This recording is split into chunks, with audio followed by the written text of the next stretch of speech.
ত্রয়োদশ জাতীয় সংসদ নির্বাচন সামনে রেখে জোট রাজনীতিতে বিএনপি একদিকে যেমন শরিকদের মূল্যায়নের চেষ্টা করছে, অন্যদিকে তেমনি মাঠ পর্যায়ে সেই সমঝোতার বাস্তব প্রতিফলন ঘটাতে গিয়ে পড়েছে বড় ধরনের চাপে। জোটের প্রার্থীদের একটি বড় অংশই নিজ নিজ আসনে সুবিধাজনক অবস্থানে নেই, বরং বিদ্রোহী প্রার্থী, স্থানীয় নেতাকর্মীদের অনীহা ও প্রতীকজনিত সংকটে জোটের হিসাব ক্রমেই জটিল হয়ে উঠছে।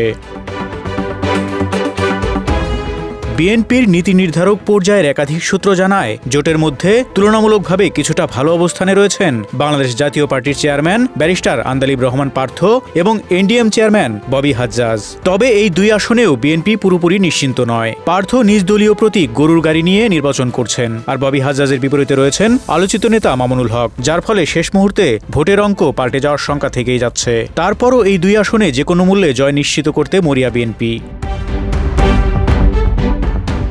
জোটের মধ্যে সবচেয়ে সংকটাপন্ন অবস্থায় রয়েছে গণ অধিকার পরিষদ। দলটির সভাপতি নুরুল হক নূর এবং নেতা রাশেদ খানের অবস্থান এখনও জামানত হারানোর ঝুঁকিতে।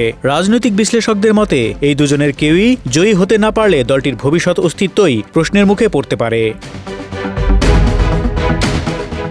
নারায়ণগঞ্জ ৪ আসনে জমিয়তে উলামায়ে ইসলাম বাংলাদেশের নেতা মুফতি মনির হোসেন কাশেমি কিছুটা সুবিধা পেতে পারেন যদি বিএনপি স্বতন্ত্র প্রার্থীরা শেষ পর্যন্ত সরে দাঁড়ান। তবে এখানেও জটিলতা কম নয়। আসনটি নিয়ে এনসিপি ও মামুনুল হকের নেতৃত্বাধীন দলের মধ্যে তীব্র টানাপোড়েন চলছে। উপরন্তু এনসিপির প্রার্থী একজন সাবেক শিবির নেতা হওয়ায় ভোট বিভাজনের আশঙ্কা আরও বেড়েছে।